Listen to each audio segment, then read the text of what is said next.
Are we live?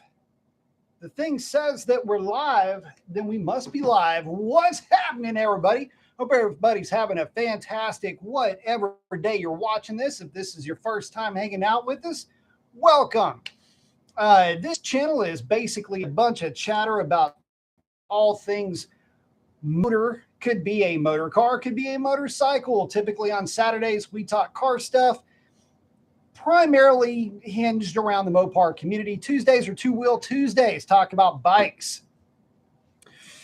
It serves more or less as a background noise generating entity. So it's the live show. It used to be about a 2-hour show, and I've pared it to about an hour because, well, I only got one voice. Anyway, I want to thank everybody for showing up this evening that is going to show up. And there I did it. So, gonna let a few folks filter in, and then I will begin the first part. I will kick this off with the monologue as I normally do. Sam Grable is in, still dealing with his cleanup. Man, I'll tell you what, that sucks. Anytime you got to do any kind of cleanup after a storm is a nightmare. Any kind of house stuff's always. Ugh. I spent the better part of a couple of days ago repairing toilets. Not that it's the same thing, but housework nonetheless. So we just had a little election here in the United States. You may have heard of it. A fellow by the name of Donald Trump is now the president of these United States. Has a little bit different philosophy, a little bit different outlook than the gentleman that he is replacing. And so what is that different outlook? Well, one of his mandates was that he's going to curtail, one of his policies is to curtail the mandate for electric vehicles. Something that if you have more than 2.5 or 3 brain cells to rub together, you would know right away is a terrible plan that was hatched by the previous administration. It puts an incredible strain on lower income families to try to mandate an electric vehicle type of transportation, absolutely crushing to lower and middle class families, both in cost and in convenience.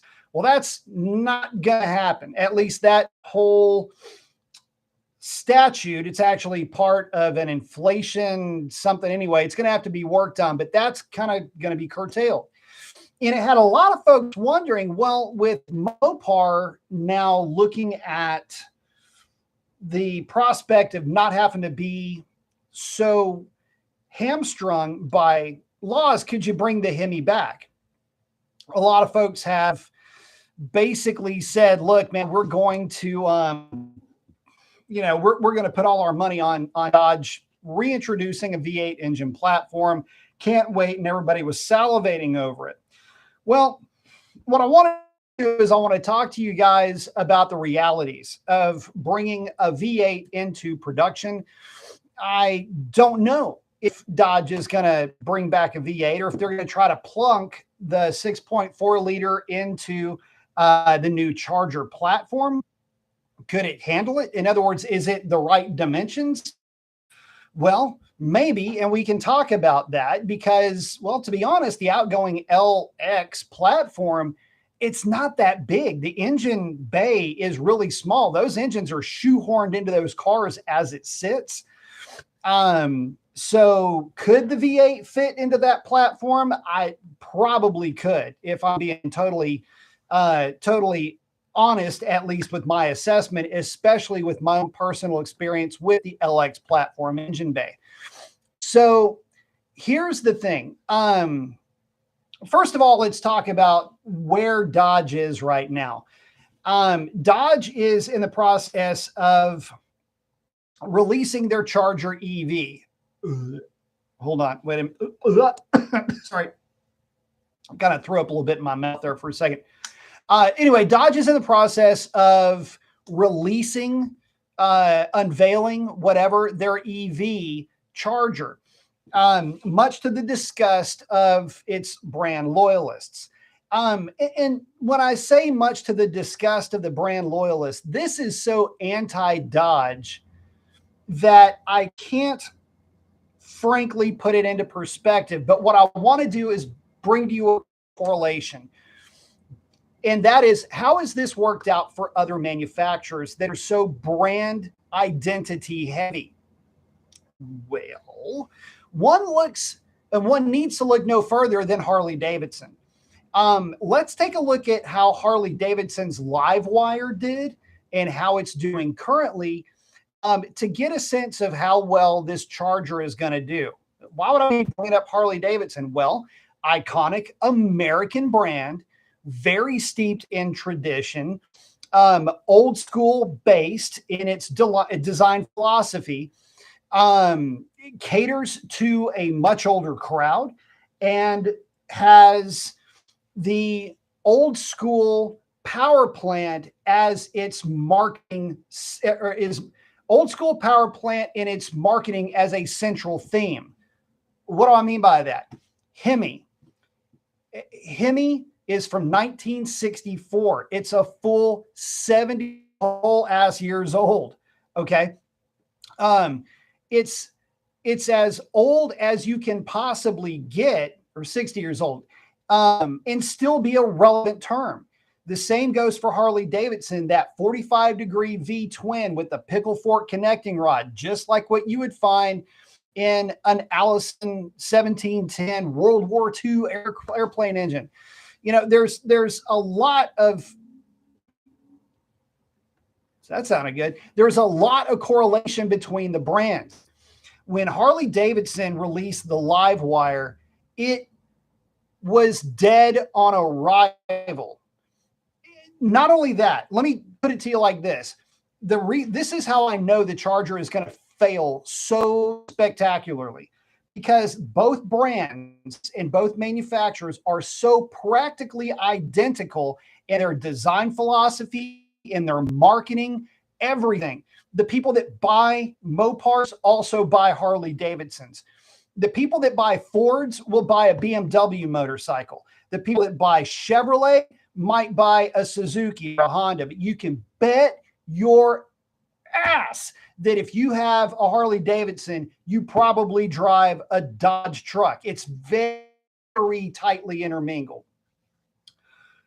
So when the Livewire hit, it basically was a complete failure. When I was in the Harley dealership, what was it? Monday, not Monday. It would have been Tuesday, Wednesday of this week. I was talking to one of the people there. Livewire, this dealership is in the process of basically liquidating everything that they ever had to do with Livewire. This means the charging stations, they're taking them out. Okay. They're not going to offer the service. In fact, they spent $70,000 on facility and infrastructure upgrades at the dealership. Okay. It's like one or two posts, $70,000 for Livewire. And they're going, look, we're never going to see this money again. They're going after Harley Davidson for this. This is a big deal. They said, look, we're not even bringing in any more Livewires. What we have here, that's it. We're done. And I'm going, damn. But you know what? It's the same thing that's going to happen with these EV chargers. They're going to hit the main stage. They're going to get booed straight back to the dressing room, and that's going to be it. All right. These things are not going to, this is Dodge's Livewire. And the only thing that is going to save Dodge is if the internal combustion engine car hits soon enough to try to pick up all of the slack that this EV that nobody is asking for, this EV that, by the way, to a lot of people is nothing more than bending a knee to global activism personified. That's how they see the car. There's some people that take such offense to how Dodge is coming to market with their EV that they will not buy it just on principle alone. Add to that the fact that looking at the thing is kind of an odd, it's a very strange design exercise just looking at the car. I mean, you could fall back maybe on aesthetics, but this thing, you're not going to get there from here. So this is Dodge's live wire. Everybody enjoy its extremely short-lived existence on this planet. So what could possibly come after that? Well, you've got the Hurricane 6 powered Chargers, 2-door and 4-door. And by all accounts, that Hurricane 6, when it's not a dud like I have experienced, early adopters may have had bad experiences with that engine, but in general, apparently it's a relatively powerful mill, even as a standard output, basically matching the Ford F-150's Coyote in terms of performance. By the way, that is a tough thing to do. So here we are talking about that. What would that look like in terms of sales? How will Mopar purists take that?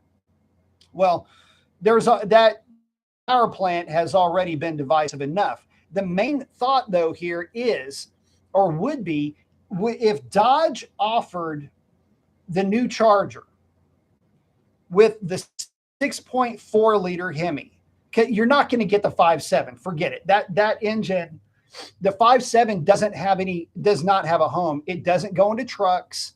It doesn't go into half-ton trucks. It doesn't go into 3/4 ton trucks. That won't be an option. 3/4 ton trucks, it looks like the 6.4 liter is going to be the V8 that you get. So unless you get a diesel.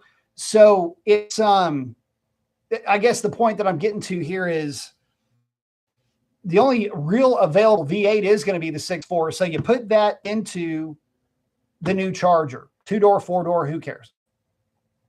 Let's say it's only in rear wheel drive.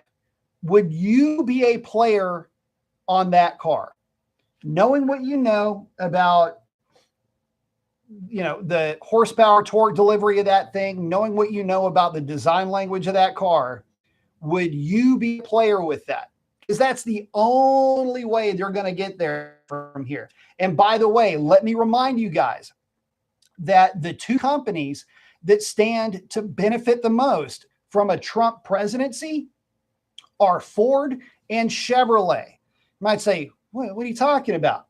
Well, Ford and Chevrolet never stopped production or never stopped development of V8 engines throughout this whole Biden administration. You've got, of course, the Mustang, the pickup trucks. They all have Gen 4 Coyote V8s now. Very powerful, very exciting to drive engines. Sound amazing, too. Chevrolet, well, they've got 5.3 liter still going into the pickup trucks, but you also have, let's not forget, Corvette.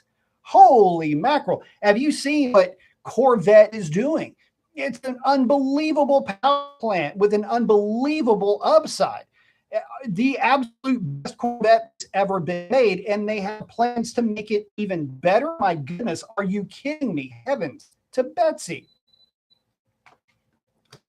So what about Dodge? Dodge, when they canceled all V8s, left themselves vulnerable to this outcome. No new V8, only the old V8, no out for EPA credits, only have the Hurricane to fall back on. And here's the big bummer of all of this. Had we had Dodge, FCA at the time, followed through with the plans, at least what was rumored, we would have already had a new platform and a revamped V8 for about the last 5 years. In fact, it would probably be up for a slight redesign at this point, because we're supposed to get a new V8 in 2019. There was talk of that 5.5, I think, was the displacement.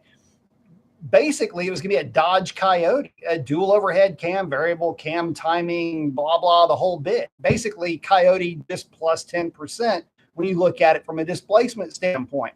Very Mopar of them. Well, they didn't do that.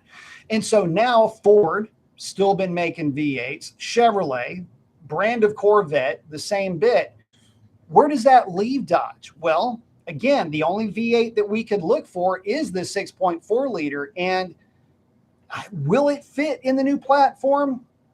I have no idea. But again, the LX platform, as far as just for the size of the car itself, has a very small or very narrow engine compartment. I'm pretty sure they can figure out a way to make a V8 work. I'm not saying that it's impossible. I'm just saying, is it worth, but they haven't even released the Hurricane cars yet. Can they come out with that? Can they release that V8 soon enough and tweak the existing platform to accept it? I don't know. Time will tell. Let me check in with you guys real quick. Let's see. Yep, Sam is in. Eric's in early. What's up, man? Stuart saying, could Dodge steer their Titanic EV move away from hitting the iceberg by going back to the V8? I don't know. And this is the other thing. What's sad too is, let me stop right there. Let's not forget that the 6.4 liter, I think, is still going to be available in the Durango and for sure the Jeep, the Jeep 392 Wrangler. So it's still going to have EPA compliance on some level there. Said that one electric, that should be the cell charger. Yeah. Yeah, Eric, I don't know, man. If you like V8 engines, and that's the other thing. If you like the V8, why do you prefer the V8 over the 6? There's a lot of good reasons to prefer the V8, by the way.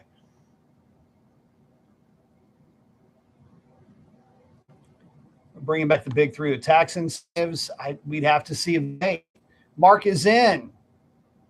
Eric's checking in with Stuart. Let's see. Stuart saying, I'd like to see a 4-valve V8 from Dodge. We were supposed to have one like a hot minute ago. I mean, we're talking, in fact, even Steve Mignante was talking about this. Like, well, the 2-valve Hemi's going away. Yeah, it probably should at some point to make room for a more efficient, more powerful, more capable, more versatile engine. But we don't have anything like that. X is saying Dodge has an all-new chassis. They need an all-new Hemi. I'll just be as upset at Dodge now as I would be if they keep the EV, if they put the same 50-year-old Hemi in a brand new car. Listen, I don't know why Dodge never did anything as far as innovation with their V8s. Ford has done nothing but innovate and move forward with the Coyote platform. They never seem to stop trying to get more power out of it, more durability, more fuel economy, whatever the case might be. Now, granted, it is complicated. It's a very complicated engine, but you know what? It's also proving itself to be pretty darn durable so far as everybody can tell. And, people complain about, it's got an old bath belt-driven oil pump. And it's like 2.7 liters had it for a long time. And there was a lot of those running around with 300,000 miles with no issues. Let's see. Skids is in. Oh, he's got the bald guy with the shades, got the right cadence with the flex. I like it. Oh, Sam, I tell you what, I would like to see Dodge, whoever, bring back. I don't need the freaking Wagoneer the way that it sits. Something smaller, something more like the old school Wagoneer would be cool. This new thing is it's a bit of a Luxo barge, but man, I'll tell you what, with the H06, it is fast. All Power saying only 2 likes. We're up to 8 now. That's a good thing.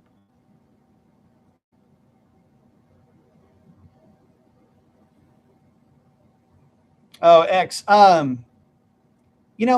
would disagree with you, man. What they need is they need a 5.5 liter 4 valve engine making about 500 horsepower that can be recammed and reconfigured to, say, 450 or 4.25 for the trucks, and just have one engine.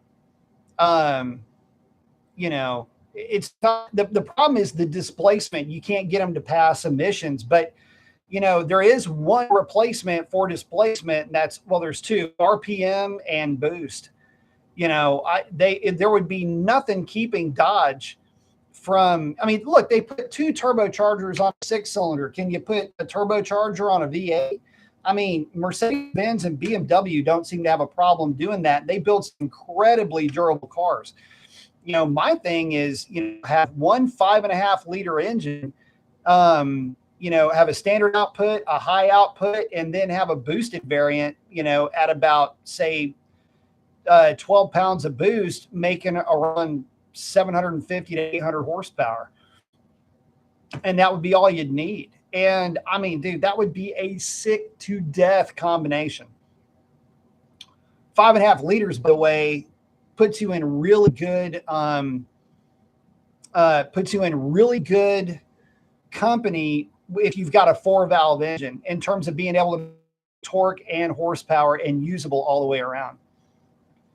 I mean, I'd love for them to be able to make something with some displacement, but unfortunately, a 2-valve will not pass emissions at that displacement. Well, let me rephrase that. A 2-valve that has a cam in block, you need a lot of variation in the cam to make it work. The other thing is, you can have it be a dual fuel injection system, just like the Ford, and run 12-to-1 compression, just like the Ford does. People seem to forget that one of the things that makes the Coyote so freaking nasty is it's got a real high compression ratio from the factory. It's got direct injection and it's got port injection, which means that it's pretty knock resistant because of that. And on 93 octane, look, that engine's rated at 8,700 horsepower. 93 octane, it's for like 430. And what's funny about the operating system with the Ford, and this would be great if Dodge could even mimic the operating system that Ford has. I mean, look, if you're going to be building a Me Too engine, you need to be building a Me Too operating system. The Ford will actually throw timing at the thing until it sees knock. It doesn't just listen for knock, and when it sees knock, it pulls it away. The Ford, it doesn't matter what you do to the tune. I can command, this is the funny thing, let's say I command 4 degrees more timing. The truck, when it starts off with this base map. And there's all kinds of torque-related maps, everything else. The truck starts with a base map. And it says, okay, you're telling me that I can add as much timing as I want. There are limits to this, but let's say you change it and you go, you can add, it'll start out at 6 degrees from base map. But let's say you want to have it let go to 10. It'll go, okay, you're giving me 10 degrees of timing to play with, and it'll start this progression. And it's hysterical because you can watch it happen in real time as you're data logging. You're driving along and it'll throw a little bit of timing at it, and it's sampling. And then you roll out of the throttle and it immediately knows, okay, that's cool. We can work with that. The next time it'll start throwing more timing at it. And it's like, okay, we were cool with 17. What about 20? And it'll hold. It'll add another degree at 21, and you roll out of the throttle. Okay, we're cool at 21. That's set. Then you do the same thing. It'll go, what about 23? 23 is a little bit much, and it'll back off timing. And what'll happen is it regardless of what you put down for timing, it's going, okay, what's cool? And it's based on fuel type. And by the way, it doesn't let it throw as much timing at it with ethanol. The reason for that is because, and this is kind of a funny thing, it actually is running it'll run less timing with ethanol because it is direct injection and it's taken full advantage of the compression that it's got. So it's counterintuitive, but I've tried it and it didn't go any quicker when I played with it on corn, unless I do something with the knock sensors and numb them up quite a bit. Then that's when you can start getting away with some stuff with ethanol. But the problem with that, it's a big problem with that, is that you start to hurt how you can run on regular gasoline. Anyway, getting ahead of myself. The point is, think of what you could do with a Mopar if it had that level of sophistication in a 5.5 liter dual overhead cam engine. I mean, look, its base power output would be 425 to 440 horsepower. That's it. That's where you start. Your power enriched variant of that thing, could very easily be 560, 570 horsepower. Look at what Ford does. So you have a larger engine than the 5 liter. Let's say it is 5.25. Let's say 535, just because that's an easy number to play with. So you have a 440 horse 5.5 liter pickup truck, lots of torque, like the Coyotes are in the pickups. Then you could look at a 5.5 liter, just like the Mustangs have, except you're looking at about 10% more power. So instead of 485, let's say you're looking at 525, 530. That would be your car engine. And then if you really want things to spice up, well, then, tag that sucker with a pair of snails, and make your, 800-900 horsepower, whatever number sounds like a big number, make that number with that configuration. What's not to love? But it's got to be able to fit in the engine compartment. And one of the things that's tough with that particular engine is it's going to be tall. It's going to be long, and it's going to be really wide. So let's see. Let me get back to you guys. Sam's checking in skids. Eric saying, Jim and Ford have said they are going to put V8 engines now. They should. Dodge still makes a V8, but for the Durango, then that's, is it the 5.7 also? Or is it just the 6.4? Stellantis are going to have to produce more V8s. They're going to have to come up with a new V8.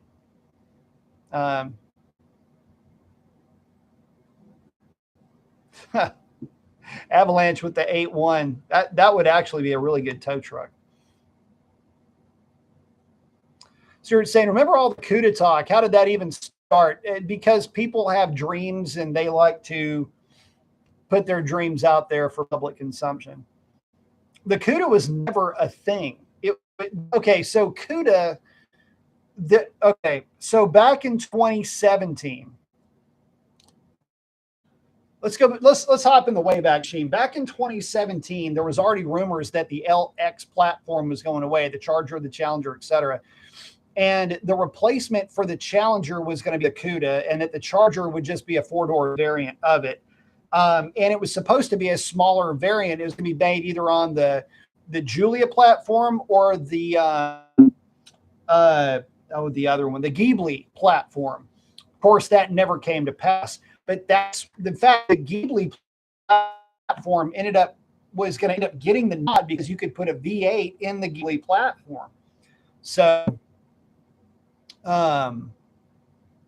we'll see what ends up happening with that. No abs in. What's up, man?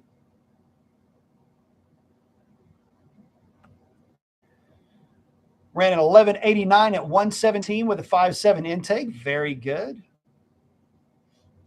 We're rocking 790 DA on a 1200 track elevation. That's a healthy DA for that elevation. Yeah, 1189. Very nice. Done some work on No Av's tune. That thing was an abomination when I first saw that tune.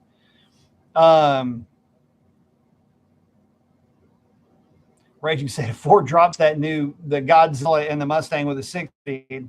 You know what's funny about Ford? This is why I like Ford so much. Ford went way out of their way to develop an intake manifold for the 7.3 liter for people that were swapping that engine into Mustangs. Oh, and by the way, it doesn't give up any torque. It's a really cool story. And it just goes to show Ford is run by guys that are also racers. They're enthusiasts. They enjoy this kind of stuff, whether it's street, track, whatever it is, being a hooligan, whatever it brings you to that brand. They've got guys that are in engineering that are big into it as well. And it shows, it really does.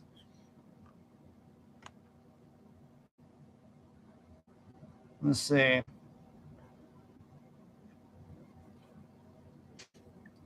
It's talking about straight cut timing gear set. That would not pass in VH, unfortunately. Eric saying, hit the like button. Yes. Oh, what the hell just flew up my face?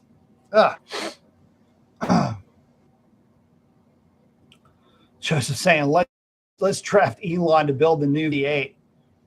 I need somebody to. Stuart, unfortunately, the old Cleveland 4-barrel,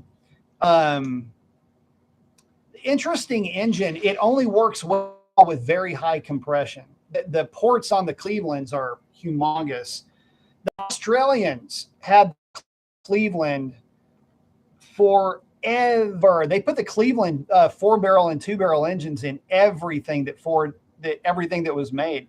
Matter of fact, the Interceptor from Mad Max, all of them would have been Clevelands of some kind. Those are all Falcon XBs. So yeah, I mean, that would have had a Cleveland V8 in it. Okay, so it's basically like putting a set of big block heads on a small block. It is the most powerful, just so you know, small block V8 made during the golden era.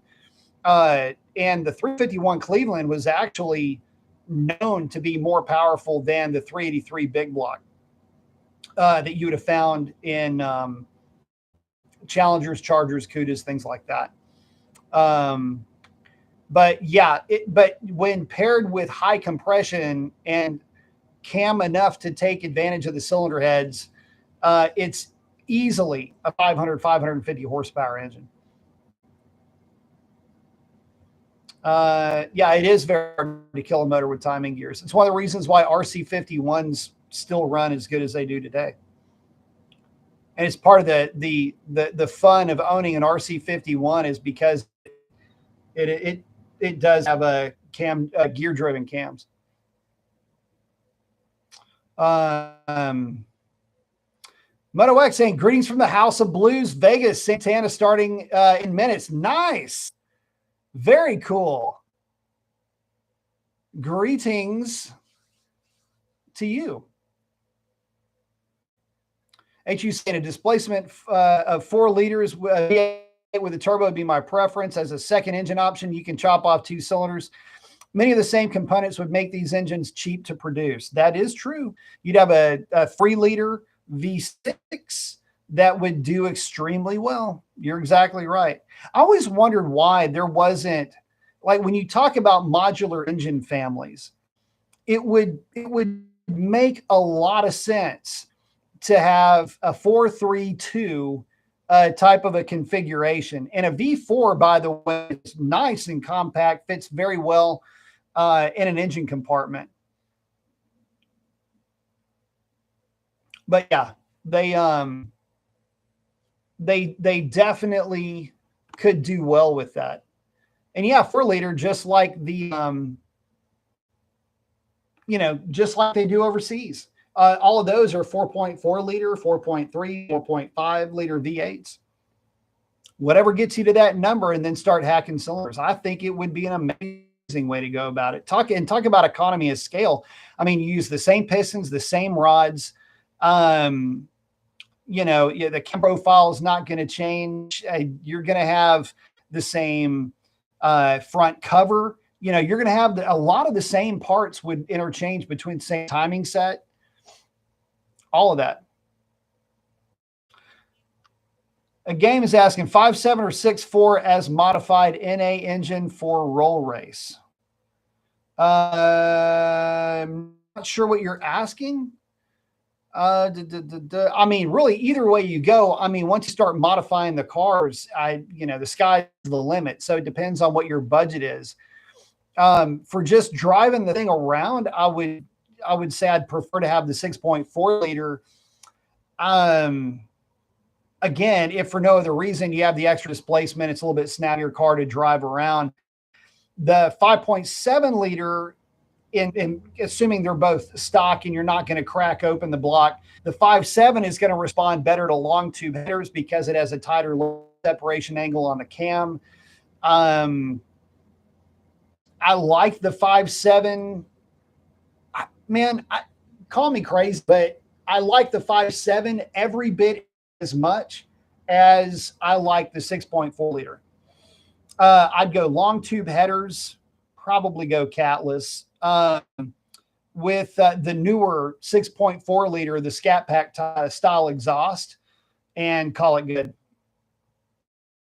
But both of them tuned. I mean, the 6.4 is going to be faster in general, but there's not a lot that separates them, if I'm being totally honest. I mean, real numbers between the two. Let's say you have them bone stock, stock weight, and you put a drag pack on both of them in real clean air. The 6.4 is going to go at sea level, is going to be a pretty easy 1170 at about 116, 115 miles an hour. The newer cars are, the older ones, you'd see like an 1190 out of them at about 114, 115. The 5.7 is going to be a few cents slower than that, but man, you can get them for a lot less in terms of money. So, crap, dude. I really like the 5.7 car. I'm just kind of I got a thing for them. But me being me, I'd probably still stick with the 6.4. The car that I should have got was a 6.4, just a Scat Pack core. And I may end up getting another one day. We'll see.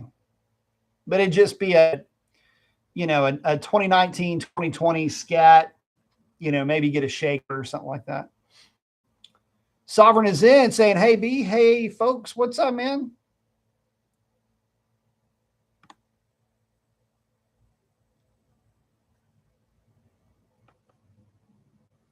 Moto X is in. Got Santana playing in Vegas. Very cool.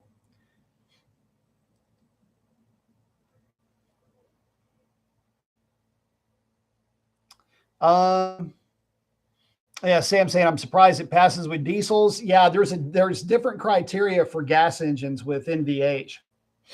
I think there are a couple of companies that make that do make gear driven. Let me think about this. And also part of it has to do with variable valve timing and variable cam timing.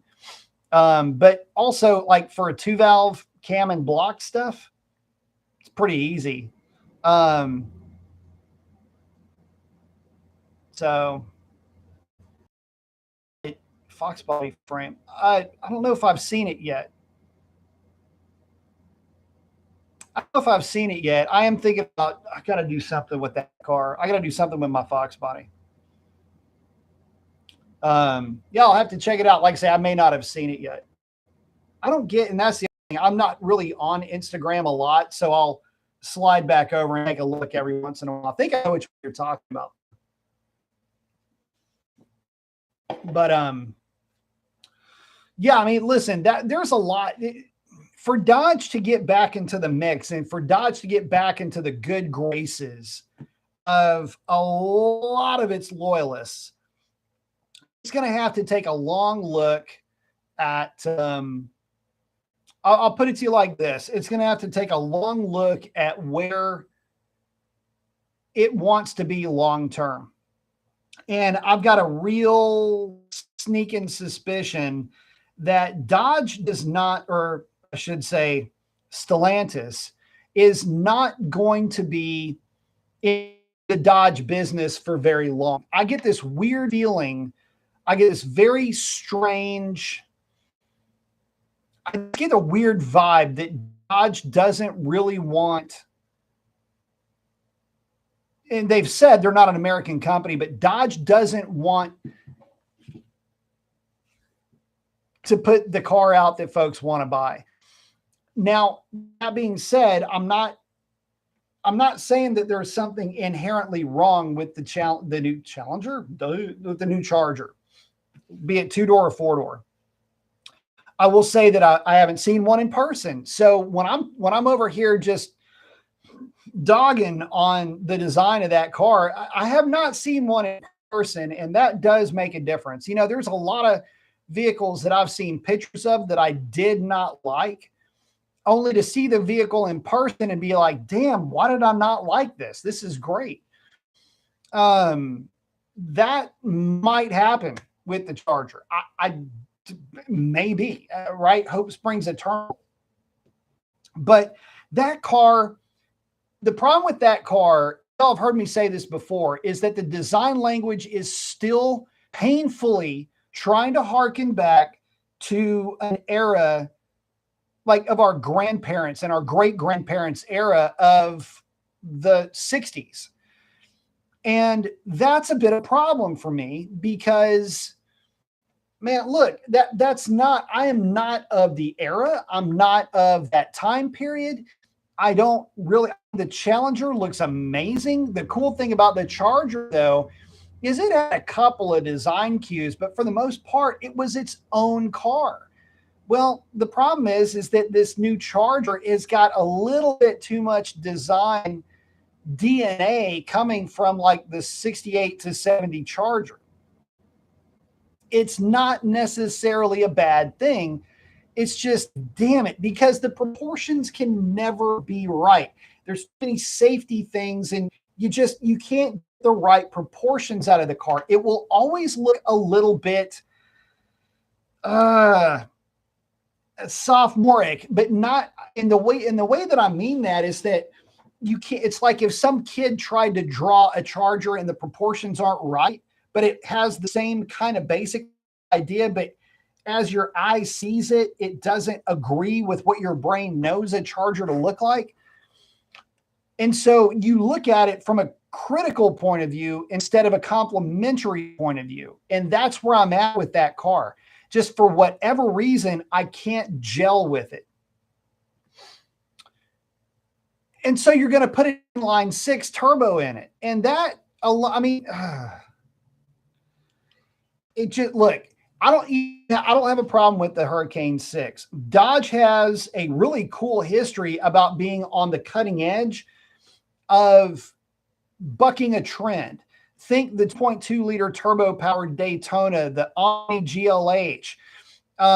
You had the Viper, which, it's a V10. Who the hell puts a V10 in a sports car, right? But it's not a V8. You've got other cars that have proven that 6 cylinders can be amazing. Inline 6s, well, I mean, the GTR, the Supra, the BMW M4, these are all cars that make massive power numbers and can make even more massive power numbers with a 3-liter displacement or even smaller turbocharged engines. Then you have the V6 variants, the Cyclone, the Typhoon, the GTR, and the list just keeps on going on and on. I mean, there's no shortage of amazing cars that have V6s or inline 6s that are iconic in their own right. But they also have a style to go along with it. And they got a look, they got a street presence, they got street cred. There's some, when you see that when you see a Grand National or if you see a T-Type that's properly done, you fire it up, you're hearing the turbo, you got that really low, like V6, burble. It's got its own unique flavor and sound and everything else. It can be a badass. But dang it, it's got to have its own identity. And to keep trying to harken back to something that's that old, unless that thing has a V8, it's not going to play nice. It's not going to play well with a lot of folks, old heads especially.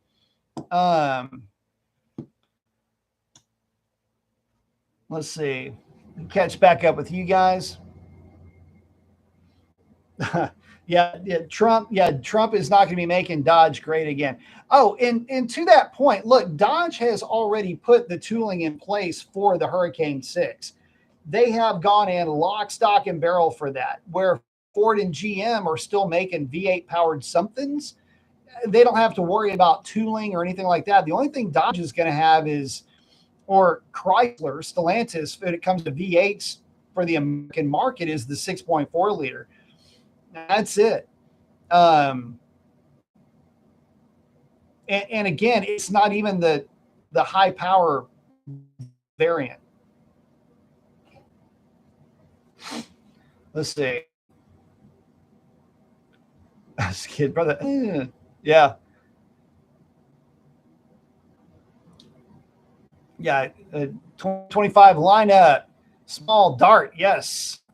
Satisfy the EPA overlords Dart Stealth with the Hurricane engines and a sports car Charger with the NA 580 horse and a Durango. I love it. I think it could be easily done. I really, really, really do. And well, how hard could it be? How really hard really could it be? I don't know. I mean, I know it takes a lot. I know it takes a ton to bring a new engine into existence. It's got to go through an amount of testing and headaches and pains in the ass, the likes of which we'd never know. And I get that. But you should have done it. I know should have, could have, whatever. But 6 years ago, guys, I mean, this should have been done 6 years ago. Because you got to remember, the Demon, OG Demon, was the swan song for the LX platform. People don't remember that. All right. Before the contract was extended with Brampton, the Brampton assembly plant, 2018 was it for that platform. The new platform then was going to be the Ghibli, was going to be the Julia. Then it was the word was, okay, well, we're going to take the existing platform and we're going to tweak it. The idea was to make it a little bit smaller, a little bit lighter, but in essence, the same platform, just massaged, if you will, pared down a little bit. That didn't happen. So anyway, a lot of what we were told and a lot of what was happening behind the scenes got changed along the way, which is a real bummer.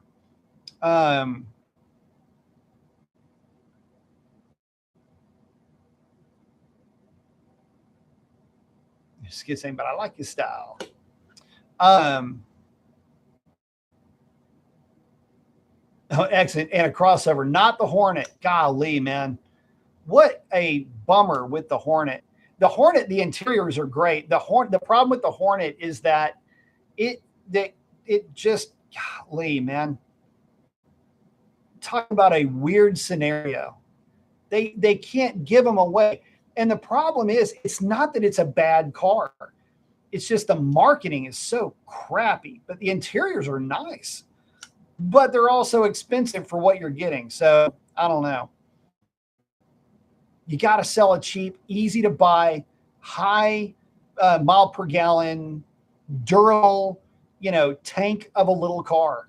You've got to build it, and they're, unless you have, I mean, we're talking, vinyl seat. So if your kid or your dog barfs in the back seat, you just hose the thing out. It's got to be young family friendly, meaning, look, you don't have all the money in the world. You're doing good to cover rent, light bills, water bill, food, shoes, a trip to the doctor, whatever. You're doing good just to be able to afford that stuff. But you also need a solid bit of transport. Get something. It looks fine. Whatever. It looks like a car, but it's got to run on cheap gas, get good gas mileage, be hella durable. You don't need 12-to-1 compression in this thing, you know, a little 9.5-to-1 compression, 2.5-liter 4-cylinder that, you know, has the ability to just deal with the day in and day out of being in a family. That's what you need to build. Start with a healthy foundation, and then you can build whatever passion projects you want from there. But it doesn't always have to be nice. It needs to be functional. You know, I don't know. That's always been my take on this. The manufacturers that built that durable car, like the Honda Accord, you always hear that, Toyota Corolla, these cars that, you know, will just deal with being a car. You know, it's just a machine to get you from where you are to where you need to be and back again economically. That's really all you need. And then you sell the piss out of it. Stack deep, sell it cheap. Don't try to make hella margins on the thing. Just, you know, you're not making a ton of money on it. Just sell the hell out of it.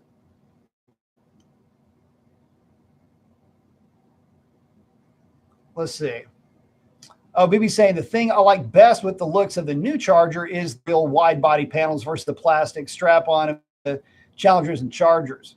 That fake exhaust though, dude. And that's the thing. Look, BB, I'm hoping, I don't want to waste a wish on that. I'm optimistic that when I see the car in person, it's not going to look like, and it is cartoonish. It is a butted up version from the side profile. It's a squished marshmallow version of a 66 Charger. And again, it's a little bit lost on me, if I'm being totally honest. Skids was thinking, is there any chance that Stellantis would sell a Chrysler Dodge Jeep and run to Tesla? Dude could do some crazy stuff with it. No, he could do some crazy stuff with it, and he would also have an EV that would work and it would look good. Skid saying from the rear, it does look like it looks like the old, like Gen 1 modern Gen back of the car. And okay, you know what it looks like? You know when, okay, so let's say you have a welding rig, and you know, on the back of the welding rig, a lot of times guys will insert the back panel of different cars. There's a bunch of them running around here that are Dodge that have the rear end insert of Chargers, and it looks pretty cool. That's what it looks like to me. It looks like somebody built a kit car and needed a back panel and went, the Charger, for the old Charger back panel will work. That's what it feels like to me. Again, guys, and I know I keep talking shit about that car. I haven't seen it. It's not here to defend itself, if you will, right? But man, I'm not altogether in love with it. Let's just say that. And you know what? I would be happy to be proven wrong, but so far as I can tell, I don't see me being proven wrong being in the cards. So is a V8 coming for the car? Probably not. Is a new V8 coming? Well, we haven't heard anything about it. And unless they dust off some plans that they had back in 2017, 2019, chances are we're not going to get what we're looking for from them. Noah was saying Stellantis is laying off 1,100 workers in Toledo, Ohio, and 400 in Detroit. Does that tell you anything? Listen, and the problem too, and I would never wish for anything like this. But look, the fact of the matter is, they see this coming. They see the EV failing already. Before it has hit dealerships, it's already failed. In the same way that Harley Davidson saw the LiveWire fail. It was stillborn. Let me put it to you like this. This is how bad this is going to fail if it follows the way that the LiveWire failed for Harley Davidson. In the year 2024, through the first half of the year, so January through June, Harley Davidson as a company, not as a region, not as a state, but as an entirety, sold 257 live wire motorcycles. I'm going to let that soak in for just a minute. 257. Harley Davidson is the number 2 motorcycle manufacturer in the United States. The motorcycle market as a whole is year over year for the last decade a 500,000 unit entity.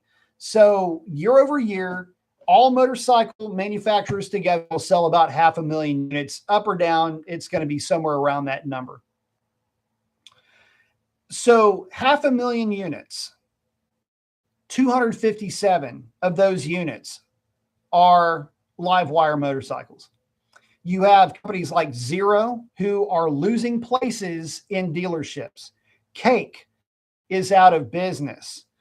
Energica, which of all of the electric motorcycle companies, that one needed to stay in business. Energica, because of it's the heart and soul of electric motorcycle racing. And when I say electric motorcycle, I mean like something you would ride on the freeway.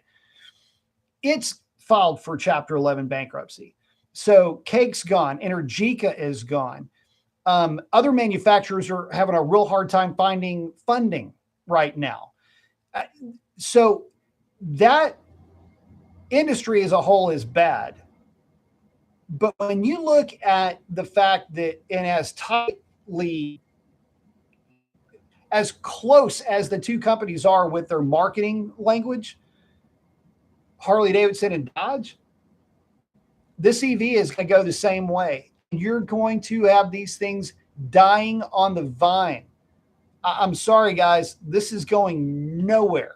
And Dodge knew it when they did this. They had to it. There are too many smart people that work for this company to get this bloody wrong. This is as wrong as it can possibly get, as a matter of fact. So there you have it. And, like I say, it is what it is. Skids, yeah, they should have released the i6. Listen, let me tell you why it would have been so much smarter to release the i6. You build up, first of all, it's an internal combustion engine, and people that live in apartments or not houses can drive it like it's a normal car. You're developing a core, and you're developing passion for the Hurricane 6 as early as you possibly can. And then when it gets to a certain level, then you release the EV. You're already used to seeing the car. Oh, cool, that's the EV. Okay, yeah, it's a smaller market, but you know what? Maybe this person really likes the EV. They like that type of convenience. They live in a house that you can charge the thing at, whatever it is. But you don't lead. Like, this is like starting off the night like with like the worst looking, worst can't dance, at the club. Like, this is not good. This is the worst case scenario. This is how not to do it. Like, if you would come to Dodge and say, we need you to screw this up as badly as you possibly can, this would be a masterclass in following those instructions. Nobody ever in a brilliant million years would have done it the way that Dodge did, and they are going to fail like no other for it. I don't care how you spin this. So, Skid saying, so glad we have choices on our motorcycles. That's the one thing I love about bikes, and that's why Tuesdays are Two-Wheel Tuesdays. You want to talk cars?